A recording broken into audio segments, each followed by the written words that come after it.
ጨጓራዋን ላጥቋት እላችኋለሁ። ዛሬ በወሬ ነው የሚጀምረው ነገሩ፣ በወሬ ነው የሚጀምረው። ጨጓራዋን ላጥቋት፣ አበገልኳት። አንዳንዴ እምቢ ማለት ይጠቅማል ለካ። እኔ ዩኒፎርም ማለት ነው በጣም ጠቦኝ ነበር፣ አጨናንቆኝ ነበር ማለት ነው። ከዛ ግዢልኝ ስላት ነገ ከነገ ወዲያ ትለኛለች። እኔ በሙቀት ልፈነዳ ማለት ነው። በጣም ተናደድኩኝና ትናንት ከሰዓት ስራዬን ስጨርስ ሻወር ከወሰድኩ በኋላ ልብሴን ቂቅ አርጌ ሚን እያልኩኝ በፊት ለፊቷ መሄድ ጀመርኩ ማለት ነው።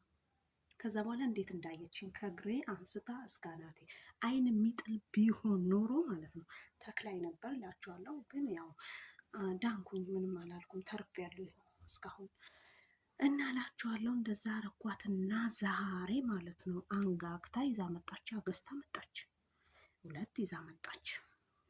እንደዚህ ነው ማረግ። እምቢ ካሉ ታዲያ እንሞታለን እንዴ? ታዲያ እኔ በሙቀት ልሙት እንዴ? ቤሩት ያላችሁ ታውቁታላችሁ። አሁን ሰዓቱ ሙቀት ነው። ክፍሉ ራሱ ይሄ ያለሁበት ክፍል እስር ቤት በሉት ማለት ነው።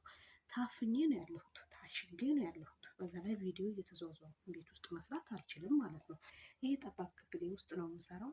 ከዛ ኩሽና ውስጥ ነው የምሰራው። ምክንያቱም ያለ ፍቃድ የሰው ቤት መቅረጽ ድንገት ካዩት በህግ ስለሚያስጠይቅ፣ ሌሎቻችሁን ማታውቁ ልጆች ቪዲዮ ስትቀርጹ ሰው ቤት ሰዎቹ ፈቃደኛ ካልሆኑ የእነሱ ፕራይቬት የሆነ ነገር እንዳቀርጹ። መኝታ ቤታቸው ሳሎናቸው ምናቸው ላይፈልጉ ይችላሉ ማለት ነው። እኔ አያውቁም ዩቱብ እንደምሰራ። ያው ቲክቶክ አንዳንዴ ታየኛለሽ፣ ኩሽና ውስጥ ምንም አትለኝም። ግን ዩቱብ ምናምን ስለማታቅ እኔ ደግሞ እጠነቅቃለሁ። ወደፊቱ ድንገት እንኳን ብታቅብኝ ፕራይቬት የሆነ ነገር ካልፖስትኩባት ምንም ላትለኝ ትችላለች በሚል ነው ማለት ነው።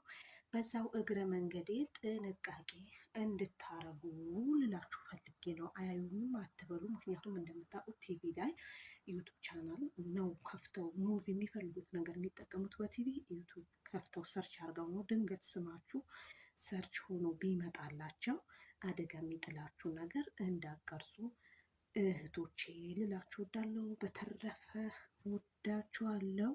በያላችሁበት ሰላማችሁ ይብዛ። ታዲያ በልመና እምቢ ከተባለ በግዳጅ ማድረግ ይቻላል ማለት ነው። እኔ እንደዛ አረኳት እላችኋለሁ ዛሬ። እና ሰብስክራይብ አርጉ፣ አበረታቱኝ፣ ላይክ አርጉ። እርስ በርስ እንደጋገፍ፣ እጃችን አንድ ይሁን፣ ወደ ፈለግንበት እንደርሳለን እላችኋለሁ። ሰላማችሁ ይብዛልኝ። ባይ ባይ።